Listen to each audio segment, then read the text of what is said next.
აუდიტის სამსახურის აუდიტის შედეგებით მცირე და საშუალო ბიზნესის მხარდაჭერის პროგრამები არ იყო მისადაგებული მცირე და საშუალო საწარმოებზე, რომლებსაც ფინანსებზე ხელმისაწვდომობა ყველაზე მეტად ჰქონდათ შეზღუდული. აუდიტი აღნიშნავს ანგარიშში, რომ პროგრამა აწარმოეს საქართველოში ითვალისწინებდა ახალი საწარმოების დაფინანსებას. თუმცა აუდიტის ფარგლებში ჩატარებულმა კვლევამ აჩვენა, რომ სტარტაპი არ დაფინანსებულა.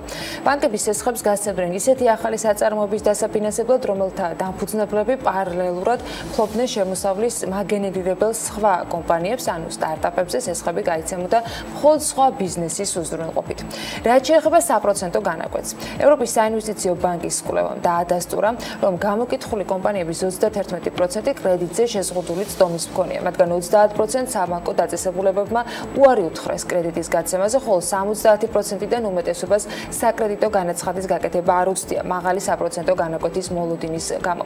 მაღალი საპროცენტო განაკვეთები SME სექტორისათვის გამოწვევა საქართველოში, თუმცა ეს თანაბრად არ ეხება SME-ის ყველა კატეგორიას, როგორც აუდიტორები განმარტავენ, მნიშვნელოვანია პროგრამას დახმარება გაეწია იმ მეწარმეებისათვის, რომლებსაც შედარებით მეტად აწუხებდათ საბანკო კრედიტებზე არსებული მაღალი საპროცენტო განაკვეთები. აუდიტორთა შეფასებით აწარმოე საქართველოში არ იყო მისადაგებული მცირე და საშუალო საწარმოებზე, რაც ადასტურებს იმ გარემოებას, რომ 2020 წლამდე პროგრამაში ჩართვა შესაძლებელი იყო 150.000 ლარის სესხის მქონე ბენეფიციარებისათვის და 2020 წლიდან პანდემიასთან დაკავშირებული ნეგატიური მოვლენების საპასუხოდ განხორციელებული ცვლილებების შემდეგ სესხის ქვედა ზღვარი 50.000 ლარამდე ჩამოვიდა, რის შემდეგაც 2020-21 წლებში მკვეთრად არის გაზრდილი პროგრამაში მონაწილე ბენეფიციართა რაოდენობა და დაფინანსებული სესხების მოცულობა. მაგალითად, 2019 წელს თუ იყო 55 ბენეფიციარზე გაცემული 102.800.000 ლარის სესხი, 2021-ში 251 ბენეფიციარზე 506.900.000 ლარის სესხია გაცემული. როგორ ფასდება პროგრამა? რა ხარვეზები დაინახა აუდიტის სამსახურმა? ამაზე გიორგი კაპანაძესთან სახელმწიფო აუდიტის სამსახურის ეფექტიანობის აუდიტის დეპარტამენტის უფროსთან ვისაუბრებთ. მოგესალმებით, ბატონო გიორგი, მადლობა რომ ხართ ჩვენთან ერთად. აუდიტის სამსახურს აქვს გარკვეული შენიშვნები. ამ პროგრამის შეჯამებისას თავის მხრივ აწარმოე საქართველოს საუბრობს მიღწევებზე.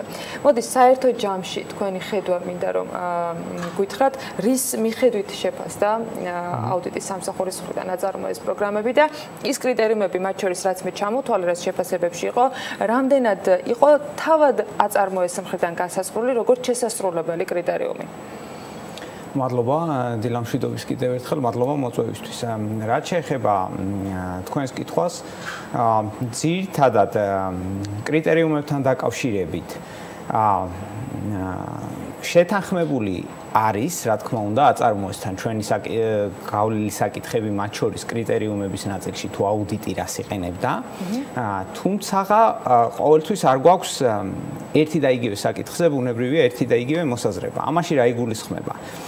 თვითონ პროგრამა აწარმოე პირდაპირ და აუცილებელ პირობად არ ასახელებს იმას, რომ პროგრამა უნდა იყოს ორიენტირებული SME-ზე.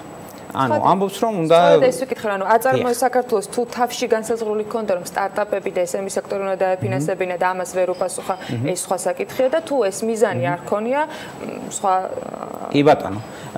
არა, არ ქონია, ნამდვილად არ ქონია რომ მხოლოდ ორიენტირებული უნდა ყოფილიყო. იქ არის რომ სამეწარმეო კულტურის განვითარება, მეწარმეობის ხელშესაქმნელად ზოგადი მიზნები აქვს, თუმცა მათ შორის დიდი ნაწილი უკავია SME-საც, ახსენებს SME-ის სტრატეგიაც და თვითონ აწარმოეს დებულებაც. ეხლა რაც შეეხება მეორე ნაწილს, რატომ ვამბობთ, რომ ჩვენ SME-ზე უნდა იყოს დამიზნებულიო ეს პროგრამა. პროგრამა თავისი ფუნქციონირების დიდი პერიოდის განმავლობაში საკმაოდ მოკრძალებული იყო. ყოველ შემთხვევაში სესხების სუბსიდირების პროგრამა დაახლოებით 10-15 მილიონის ფარგლებში იყო უმეტეს წლებში 2014-დან 2020-მდე. და შესაბამისად ეს რესურსი ახლა მოგეხსენება მთლიანად სამეწარმეო კულტურის განვითარებას და ამ მიზნებს თუ შევადარებთ, ძალიან პატარა არის. დიახ, მიკროსკოპულია მე ვიტყოდი და შესაბამისად ყველა უკეთესი პრაქტიკა, რაც ჩვენ ნახეთ, მსოფლიო ბანკს აქვს უამრავი კვლევა არის იქ ინდუსტრიული ეკონომიკის პრინციპები არის, დენი როდრიგის ანუ ცნობილი ეკონომისტის შემუშავებული არის 10-12 პრინციპია. ყველა ეს დოკუმენტი, პრინციპი ამბობს, რომ საერთაშორისო პრაქტიკის მიმოხილვა, გამოცდილების ამბობს, რომ მხოლოდ სუბსიდირებით განურჩეველი სუბსიდირებით, ასე ვთქვათ, მაინც და მაინც კარგი შედეგები ისტორიულად ამ პროგრამებს, ანალოგიურ პროგრამებს არ აქვთ.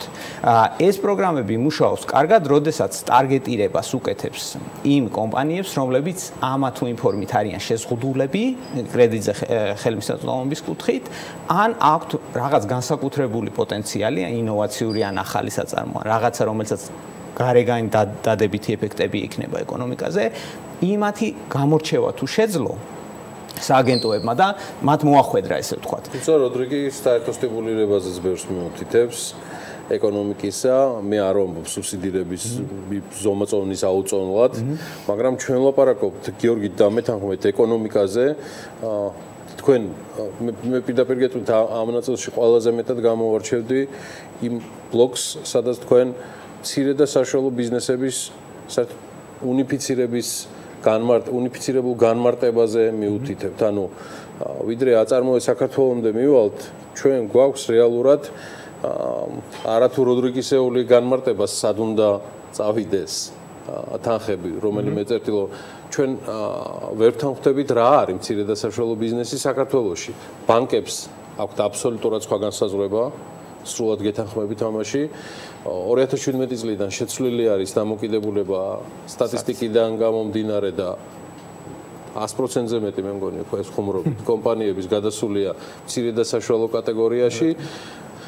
რა უნდა დაფინანსოს აწარმოე საქართველოში, რომელიც ფილტრში ატარებს თავის თანხებს კომერციული ბანკების გავლით, ცოტა რთული სათქმელია.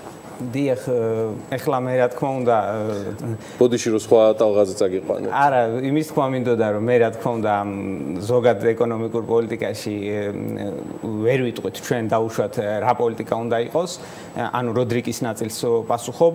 ამ ნაწილში ზუსტად ესაც არის ჩემი აზრით ჩვენი მთავარი მიგნება, რომ რამდენად იყო მომზადებული ნიადაგი, იმიტომ რომ როგორც თქვენ ბრძანეთ ეხლა ჩვენს გვიწერია 99.7% არის SME. ანუ რომც თქვა რომ SME-ის განმარტებით ესეა. დიახ, და რომც თქვა რომ SME-ის უმიზნებო, ვის უმიზნებ, ანუ ყველა SME-ია უკვე. ანუ მაშინ მოგიწევს თვითონ იმ 99.7%-ში ჩახვიდე და იქ ვინ არის მაშინ credit constraint, ხო? ანუ ვის უჭირს ყველაზე მეტად. მაგრამ მე თქვენი დასკვნის ნაწილსაც ვიზიარებ. იმ ნაწილში, რომ კომერციული ბანკებისთვის ეს არ არის კრიტერიუმი დაფინანსებისა. მათი რისკების კრიტერიუმი დაფინანსებისა გაცილებით მრავალფეროვანია, ვიდრე მხოლოდ ერთი წესი, რომ ბრუნვა უნდა იყოს ამდენი, თანამშრომელთა რაოდენობა ამდენი უნდა იყოს. თქვენც და მეც იგივეს გავაკეთებდით ბანკების თანამშრომლები რო ვიყოთ. დიახ, და ამიტომაც ბანკებთან ჩვენ, ანუ უკეთესი მოდელი დაუშვათ იმ ნაწილში ვეთანხმებით სააგენტოს და ზოგადად დიზაინს ვეთანხმებით, რომ ბანკი უნდა იყოს ალბათ რისკის განსაზღვრელი და ისიც კარგად გვესმის, რომ ამ ფილტრების დადება საკმაოდ რთული, ანუ სათქმელად იოლია, მაგრამ არის საკმაოდ ტექნიკურად საკმაოდ რთული უნდა იყოს ადმინისტრატორებისთვის. ჩვენ ამას ვაცნობიერებთ. თუმცა ის ნაწილები, აი რომელიც თქვით ახლა, ხო, სტატისტიკა რო ერთიანი იყოს, იმიტომ რომ მცირეს რო ეძახი, ზოგისთვის მცირეა, ზოგისთვის სხვილია, ზოგისთვის საშუალოა და სტატისტიკაც თვითონ არეულია რაღაც ანალიტიკებს რო ვაკეთებთ ეროვნული ბანკის მონაცემებზე დაყრდნობით. ლოგიკა არ გამოდის ზოგჯერ მსხვილს უფრო მაღალ პროცენტში აქვს აღებული ვიდრე საშუალოს. იმიტომ რომ აღრევა არის ხრებში და აი ესენი თუ არ მოწესრიგდა იმ ტარგეტირებაზე და უკეთეს დამიზნებაზე ცოტა უფრო ნაადრევიც არის ლაპარაკი. მეორე ნაწილი არის რომ თვითონ პროგრამას თუ შევხედავთ, რა თქმა უნდა პროგრამა ვითარდება, ბევრი კარგი ელემენტი დაემატა, რომელიც უკეთეს პრინციპებთან არის თანხwebdriverში.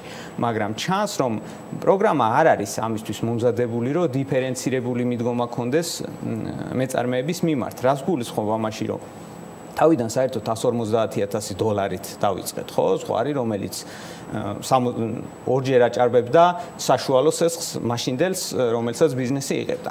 შემდეგ უკვე ეს $150,000 გახდა, თუმცა იმასაც ვხედავთ, რომ ამ $150,000 და მეტი სესხების პირობაში საპროცენტო განაკვეთის სხვაობები დიდი აღარ არის.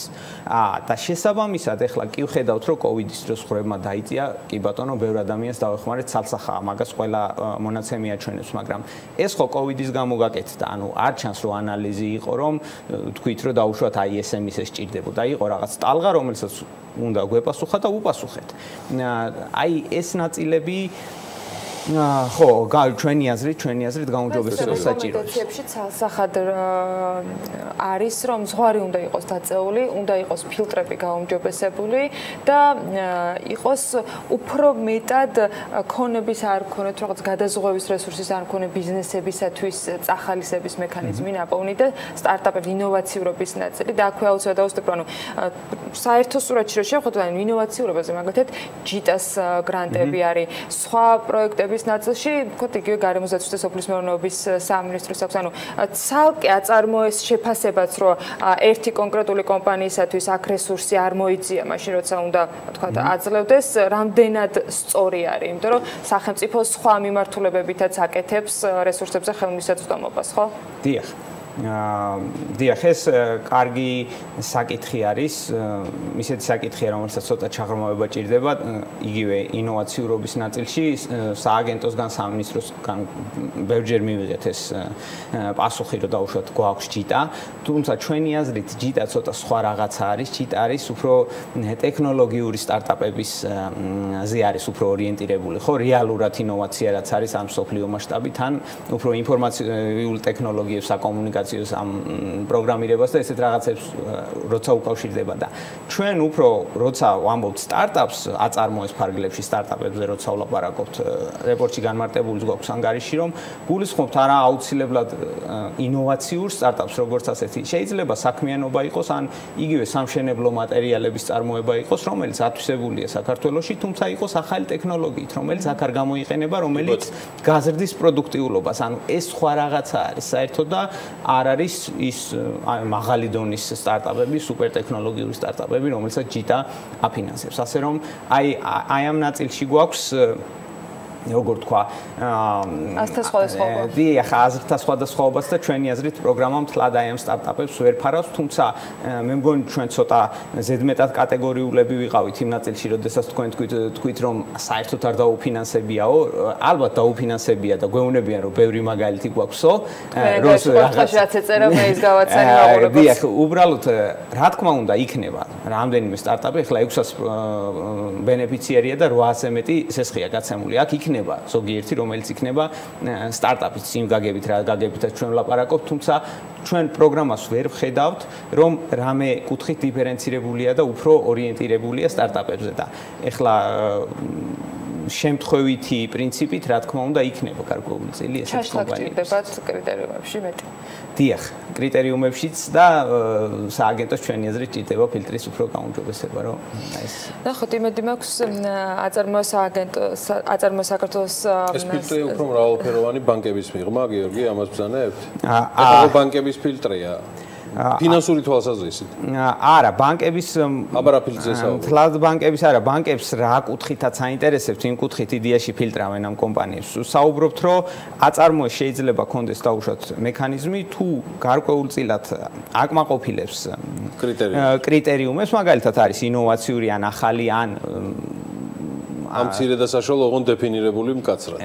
კი ბატონო, ამაზე შეიძლება სუბსიდირების მაგალითად ეხლა ხო არის რომ 10% სიტყვაზე ვიძახი, ყველას flat rate-ია, ხო, ანუ ერთი და იგივე არის. შეიძლება ზოგს კონდეს, ვინც მაგალითად სარესტორნო ბიზნესია, ისე 8 იყოს და იყოს სტარტაპისთვის 15 სიტყვაზე ვიძახი. და ესეთი რაღაცების მოფიქრება შეიძლება, სფეროების დამატება შეიძლება პირდაპირ, რომელიც თუ კომპანია ამას ჩავარდა პირდაპირ განსაზღვრო როგორც ინოვაციური, იმიტომ რომ ნახო რომ ეს სფერო საერთოდ არ არის. სფეროებთან დაკავშირებით აწარმოა საქართველოს სხვა მიმართულებითაც გააკეთა მოკვლევა, ანუ რა სექტორებში ჭირდებოდა რეალურად დახმარება, იმიტომ რომ ეხლა ვიცით რომ ბიუჯეტიდან თანხაული ლიმიტი არ არის, არ შეიძლება ყველა სფეროს ერთიანად დაეხმაროს. მადლობა საინტერესო საუბრისათვის. გიორგი კაპანაძე, სახელმწიფო აუდიტის სამსახურის ეფექტიანობის აუდიტის დეპარტამენტის უფროსი საუბრობდა საქმიანი დილას ეთერში.